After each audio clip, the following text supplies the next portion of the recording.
ونستعينه ونستغفره ونعوذ بالله من شرور أنفسنا ومن سيئات أعمالنا من يهده الله فلا مضل له ومن يضلل فلا هادي له وأشهد أن لا إله إلا الله وأشهد أن محمدا عبده ورسوله يا أيها الذين آمنوا اتقوا الله حق تقاته ولا تموتن إلا وأنتم مسلمون يا أيها الناس اعبدوا ربكم الذي خلقكم من نفس واحدة وخلق منها زوجها وبث منهما رجالا كثيرا ونساء واتقوا الله الذي تساءلون به والأرحام إن الله كان عليكم رقيبا يا أيها الذين آمنوا اتقوا الله وقولوا قولا سديدا يصلح لكم أعمالكم ويغفر لكم ذنوبكم ومن يطع الله ورسوله فقد فاز فوزا عظيما أما بعد فإن خير الحديث كتاب الله وخير الهدي هدي محمد صلى الله عليه وسلم وشر الأمور محدثاتها وكل محدثة بدعة وكل بدعة ضلالة وكل ضلالة في النار أعوذ بالله من الشيطان الرجيم بسم الله الرحمن الرحيم الذين يتبعون الرسول النبي الأمي الذي يجدونه مكتوبا عندهم في التوراة والإنجيل يأمرهم بالمعروف وينهاهم عن المنكر ويحل لهم الطيبات ويحرم عليهم الخبائث ويدعو عنهم إصرهم والأغلال التي كانت عليهم. ہر قسم کی حمد و ثنا، بڑائی، بزرگی، کبریائی اللہ رب العالمین کے لیے لائق اور سزاوار ہے. درود و سلام ہو تمام نبیوں پر، بالخصوص میرے اور آپ کے نبی احمد مجتبی محمد مصطفیٰ صلی اللہ علیہ وسلم کی ذات گرامی پر. اللہم صلی وسلم وبارک علی نبینا محمد. محترم حاضرین جمعہ، ابھی خطبہ مسنہ کے بعد سورہ اعراف سورہ نمبر 7 کی آیت نمبر 150 پر 7 کا میں نے شروع کا حصہ پڑھا. اللہ تعالیٰ اس آیت میں پیارے نبی صلی اللہ علیہ وسلم کی آمد اور آپ کی آمد کا مقصد بتایا ہے. تورات اور انجیل میں آپ صلی اللہ علیہ وسلم کی دنیا میں آنے کے تعلق سے بشارتیں دی گئی اور آپ کا مشن کیا ہوگا، آپ کا مقصد کیا ہوگا، آپ کی ذمہ داریاں کیا ہوں گی دنیا میں آنے کے بعد، اس کو بھی اللہ تعالیٰ نے پہلی کتابوں میں بتا دیا گیا ہے. اور اللہ تعالیٰ نے یہاں قرآن مجید میں بھی آپ صلی اللہ علیہ وسلم کی ذمہ داری کو بتایا. ان میں سے پہلی ذمہ داری بتایا پیارے نبی صلی اللہ علیہ وسلم کی، وَيَأْمُرُهُم بِالْمَعْرُوفِ. آپ صلی اللہ علیہ وسلم لوگوں کو نیکی کا حکم دیتے ہیں، برائی سے روکتے ہیں، بچاتے ہیں. وَيُحِلُّ لَهُمُ الطَّيِّبَاتِ. اور پاکیزہ چیزوں کو حلال کرتے ہیں. وَيُحَرِّمُ عَلَيْهِمُ الْخَبَائِثَ. اور گندی چیزوں کو، ناپاک چیزوں کو حرام ٹھہراتے ہیں اللہ کے حکم سے. وَيَدْعُ عَنْهُمْ إِصْرَهُمْ. اور انسانوں کے گلوں میں جو بوجھ ہے، جو توق ہے، اس کو آپ اس بوجھ کو، اس توق کو اتارتے ہیں اور نکال دیتے ہیں. اصل اسی بات کو لے کے اپنے میں ٹاپک کی طرف آتا ہوں. پیارے نبی صلی اللہ علیہ وسلم کا مقصد اللہ تعالیٰ نے یہ بتایا کہ آپ صلی اللہ علیہ وسلم دنیا میں انسانوں کو بوجھ سے نکالنے کے لیے آئے. جو غلامی کا بوجھ ان کے پاس، ان کے اوپر لادا گیا، جو توق ان کو غلامی کا پہنایا گیا، یا کفر اور شرک کا یا بوجھ ہے، یا سختیاں ہیں، یا پابندیاں ہیں جو خود وہ اپنے آپ پر لاد لیے ہیں، آپ صلی اللہ علیہ وسلم نے ان تمام سختیوں سے، ان تمام پابندیوں سے انسانوں کو نکالنے کے لیے آئے تھے اور انسانوں کو نجات دینے کے لیے آئے تھے. اور ان میں سب سے بڑی ایک جو بوجھ ہے یا سب سے بڑا جو توق ہے وہ ہے شرک اور کفر کا بوجھ. انسان غیر اللہ کا غلام بن چکا تھا، انسان غیر اللہ سے ڈرتا تھا، انسان غیر اللہ سے امیدیں لگاتا تھا، انسان غیر اللہ کے سامنے سجدے کرتا تھا. اور اس سے بڑی بدقسمتی انسان کی اور کیا ہو سکتی ہے کہ اشرف المخلوقات کا مقام پا کر بھی یہ جو ہے درندوں سے ڈرتا ہے، پرندوں سے ڈرتا ہے، چرندوں سے ڈرتا ہے، حیوانات سے ڈرتا ہے اور ان سے امیدیں لگاتا ہے اور ان پہ بھروسہ کرتا ہے. تو اللہ کے نبی صلی اللہ علیہ وسلم نے انسانوں کو انسانوں کی غلامی سے نکال کے رب العالمین کی غلامی میں لگانے آئے تھے. اور جہاں پر جس معاشرے میں انسانوں کو غلام بنا کے رکھا گیا تھا، انسانوں کے ساتھ غلامی جیسا سلوک ہوتا تھا، آپ صلی اللہ علیہ وسلم نے بھی انسانوں کو یہ بتایا کہ انسان جو آزاد انسان ہیں ان کو غلام بنانا اچھی بات نہیں ہے، اور ان کو غلاموں جیسا ان کے ساتھ برتاؤ کرنا یہ اچھی بات نہیں ہے۔ بھائی تھوڑا سامنے آئیے۔ معزز بھائیوں، ہمارے اس ملک میں اور دیگر ممالک میں انسانوں کے ساتھ بڑا بدترین سلوک ہوتا تھا۔ خود ہمارے اس ملک میں جانوروں جیسا سلوک، حیوانوں جیسا سلوک انسانوں کے ساتھ یہاں پہ کیا جاتا تھا۔ جو اونچی ذات کے لوگ تھے وہ نچلی ذات کے لوگوں کو کھاتے تھے، ظلم ڈھاتے تھے، غلام بنا رکھے تھے، اور ان کی جو حقوق تھے، انسان ہونے کے ناطے ہر انسان کا ایک حق ہوتا ہے، وہ سارے حقوق اونچی ذات والے دولت مند لوگ چھین چکے تھے۔ غریب رگڑا جاتا تھا، کچلا جاتا تھا، مسلا جاتا تھا، مارا جاتا تھا۔ چھوٹی چھوٹی غلطیوں پر بڑی بڑی سزائیں ان غریبوں کو، ان نچلی ذات والے لوگوں کو دی جاتی تھی۔ پڑھنے کا حق ان سے چھین لیا گیا تھا، حتیٰ کہ نچلی ذات والے لوگ اونچی ذات والے لوگوں کے برابر بیٹھ نہیں سکتا تھا، ان کے برابر چل نہیں سکتا تھا، ان کے سامنے سے گزرنا بھی ہوتا تو بالکل تعظیم کے ساتھ جھک کے گزرنا ہوتا تھا۔ ان کے کنووں سے پانی پینے کی ان کو اجازت نہیں تھی۔ ہر ظلم تو یہ تھا کہ اگر کوئی ان کے سامنے ہوا بھی خارج کرتا نا، اس پہ بھی سزائیں دی جاتی تھی۔ اس قدر ظلم اور اس قدر انسانیت کے ساتھ اس طرح بدترین سلوک یہاں پہ ہمارے اس ملک ہندوستان میں ہو رہا تھا۔ بہرحال پیارے نبی صلی اللہ علیہ وسلم جو تعلیمات لے کے آئے، ان تعلیمات کو لے کے، ان روشن ہدایات کو لے کے حضرات صحابہ اکرام دنیا بھر میں پھیلے اور انسانوں کو ظلم سے نجات دیا، انسانوں کو غلامی سے نجات دیا۔ اور مسلم حکمران بھی ہمارے اس ملک میں تمام انسانوں کو، مسلم کیا غیر مسلم کا، تمام کو جینے کا حق دیا، تمام کو پڑھنے کا حق دیا، تمام کو رہنے کا حق دیا، اور تمام کو اپنے اپنے مذہب کے مطابق اپنے مذہب پر عمل کرنے کی آزادی دی، اور انہیں جو ہے اس کی پرمیشن انہوں نے دی۔ معزز بھائیوں، لیکن یہاں کا جو امن تھا، یہاں کی جو ترقی تھی اس ملک کی، یہاں کا جو بھائی چارہ تھا اس ملک کا، یہاں جو مسلمان اور دوسرے سارے لوگ مل جل کے رہتے تھے، یہاں کا بھائی چارہ، یہاں کی ترقی، یہاں کی کامیابی، جو کہ اس ملک کو سونے کی چڑیا کہا جاتا تھا، یہاں کی ترقی اور یہاں کی محبتیں جو دل کے کالے لوگ تھے، حالانکہ جسم سے گورے تھے، ان لوگوں کو دیکھا نہیں گیا، ان لوگوں کو دیکھا نہیں گیا۔ اور جب اس ملک میں آئے، تاجر کی حیثیت سے آئے، مغلیہ سلطنت کے بادشاہ جہانگیر کے دور حکومت میں 1612 عیسوی میں یہ انگریز اس ملک میں قدم رکھتے ہیں، اور تجارت کی پرمیشن بادشاہ سلامت سے حاصل کرتے ہیں، انہیں اجازت دی جاتی ہے۔ تو سب سے پہلی فیکٹری انہوں نے ہمارے آندھرا کے مچھلی پٹنم کے ساحلی علاقے کے پاس انہوں نے اپنی فیکٹری قائم کی، اور پھر دھیرے دھیرے ہندوستان میں جو ہے کئی ایک شہروں میں اپنی فیکٹریاں انہوں نے قائم کی، ملازمت کے لیے، لوگوں کو کاروبار اور نوکریاں دینے کے لیے۔ 1645 عیسوی تک کئی ایک بڑے بڑے شہروں پر ان کی فیکٹریاں قائم ہو گئی تھی، احمد آباد، سورت، آگرہ، چنئی اور ممبئی، ان علاقوں میں اپنی یہ جو ہے فیکٹریاں قائم کر چکے تھے۔ اور 1707 میں اورنگزیب رحمہ اللہ کی وفات کے بعد ان کے حوصلے بہت بلند ہو گئے انگریزوں کے۔ جو لوگ صرف تجارت میں شوق رکھتے تھے، اورنگزیب کی وفات کے بعد سیاست میں قدم رکھنا شروع کیا، سیاسی امور میں دخل اندازی دینے لگے، سیاست کے ساتھ کھلواڑ کرنے لگے، اور پھر دھیرے دھیرے ہندوستان کے کئی شہروں پر یہ قبضے جمانے لگے، انسانوں کے ساتھ غلامی کا سلوک ہونے لگا، انسانوں پہ ظلم ہونے لگا، ان کے حق ان سے چھینے جانے لگے، ان کو مارا جانے لگا۔ اس طرح یہ لوگ اپنے ظلم کے خونی شکنجے پھیلاتے چلے گئے۔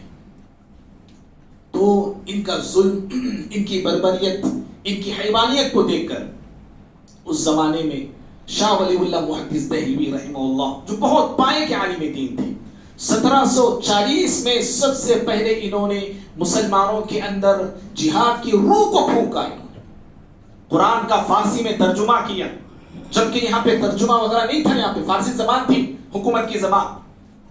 لوگ صرف عربی پڑھنا جانتے تھے، صرف قرآن عربی پڑھتے تھے، سمجھتے نہیں تھے. فارسی میں انہوں نے ترجمہ کیا تاکہ لوگ قرآن کو سمجھیں، دین کو سمجھیں اور اللہ تعالیٰ کے دین سے جڑ جائیں.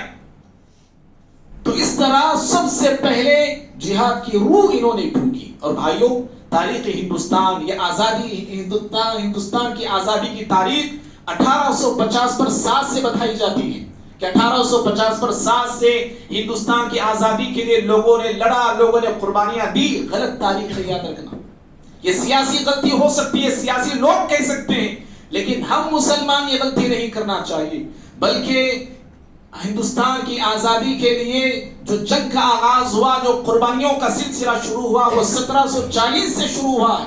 1740 سے لے کے 1850 پر 7 تک لگ بھگ 100 سال یا 117 سال صرف مسلمانوں نے قربانیاں پیش کی اس ملک کے لیے.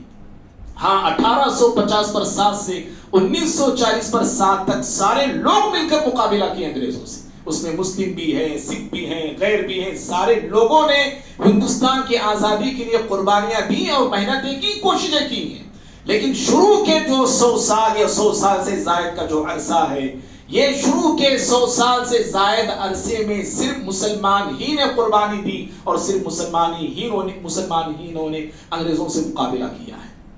بھائیوں، ہم آگے بڑھتے ہیں.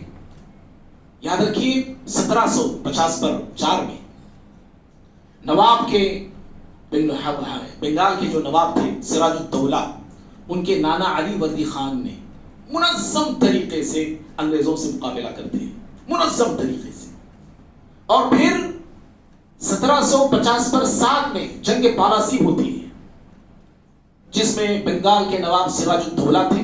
بہت بڑا لشکر تھا ان کے پاس. تاریخ کہتی ہے کہ 60,000 کا لشکر ان کے پاس موجود تھا، 60,000 کا. اور جانتے ہیں انگریز کے پاس کتنا لشکر تھا؟ 3,000 کا لشکر. 3,000 کا لشکر لے کے وہ آتا ہے نواب سے مقابلہ کرنے کے لیے. لیکن کھچڑی پہلے ہی پک چکی تھی، نواب کے خلاف کھچڑی پہلے ہی پکائی جا چکی تھی. ان کے جو سپہ سالار تھے، نواب کے فوج کے بہت بڑے حصے پہ سپہ سالار تھا، وہ میر جعفر کو خریدا جا چکا تھا. کرسی کی لالچ اسے دی جا چکی تھی. کرسی کی حرص نے، کرسی کی لالچ نے میر جعفر کو غداری کرنے پہ مجبور کر دیا. عین جنگ کے وقت بہت بڑا لشکر جنگ سے دور ہو گیا، کیونکہ اس لشکر پر یا ان سپاہیوں پر جو کمانڈر تھا وہ میر جعفر تھا. اور اس طرح نواب سراج الدولہ کو شکست کھانی پڑی. اور وہاں سے وہ جو بھاگ کے کہیں جا کے چھپتے ہیں، اپنی بیوی کو، اپنی بیٹی کو لے جاتے ہیں. پھر آخرکار اپنے ہی لوگوں کی غداری سے پکڑے جاتے ہیں اور قتل کر دیے جاتے ہیں. اور پھر 1760 پر 3 عیسوی میں انگریزوں سے مقابلہ ہوتا ہے. ایک طرف 2 مسلمان بادشاہ تھے، ایک نواب تھے لکھنؤ کے نواب شجاع الدولہ کے، ایک دوسری طرف مغلیہ سلطنت کے 17ویں بادشاہ شاہ عالم ثانی تھے. ان دونوں نے مل کر انگریزوں سے مقابلہ کیا. لیکن بدقسمتی یہ کہ اس جنگ میں انگریز جیت جاتے ہیں اور مسلمانوں کو شکست کا منہ دیکھنا پڑتا ہے. اور وہ تاریخ آتی ہے 1790 پر 9 کی، شیر میسور ٹیپو سلطان کی. شیر میسور ٹیپو سلطان 3 یا 4 جنگیں انگریزوں سے لڑ چکے تھے اور انگریزوں کو دھول انہوں نے چٹا دیا تھا. شکست پہ شکست انگریز ٹیپو سلطان سے کھا چکے تھے، ذلت پہ ذلت انہیں مل چکی تھی. لیکن 1790 پر 9 کی جنگ میں انگریز اپنی وہ گندی چال چلتے ہیں، اپنا گندا حربہ وہ استعمال کرتے ہیں غداری کا. جو بنگال کے نواب کے ساتھ غداری ہوئی تھی، وہی غداری ٹیپو سلطان کے ساتھ بھی ہوتی ہے. ان کے جو وزیر تھا میر صادق، اس کو بھی لالچ دیا گیا کرسی کا، بادشاہت کا. وہ لالچ میں مبتلا ہوتا ہے اور شیر میسور کے ساتھ غداری کرتا ہے. جو توپ ان کے تھے جس میں بارود کو بھرنا تھا، بارود میں پانی ملا کے رکھ دیا گیا تھا. توپ چلنے کا نام نہیں، چلتے ہیں تو ناکام، کوئی سامنے والے دشمن کا نقصان ہونے کا نام نہیں ہوتا تھا. اس طرح شیر میسور جو ہے شکست کھاتے ہیں اور آخر کار جو ہے شہادت کے رتبے پر پہنچ جاتے ہیں. اور بھائیوں، جب آپ کی لاش پہ کھڑے ہو کے اس زمانے کے کمانڈر نے، انگریزوں کا جو کمانڈر تھا، جو چیف تھا، وہ کہنے لگا ٹیپو سلطان کی لاش پہ کھڑے ہو کے، آج سے ہندوستان ہمارا ہے. اور پھر 1803 میں 1790 پر 9 میں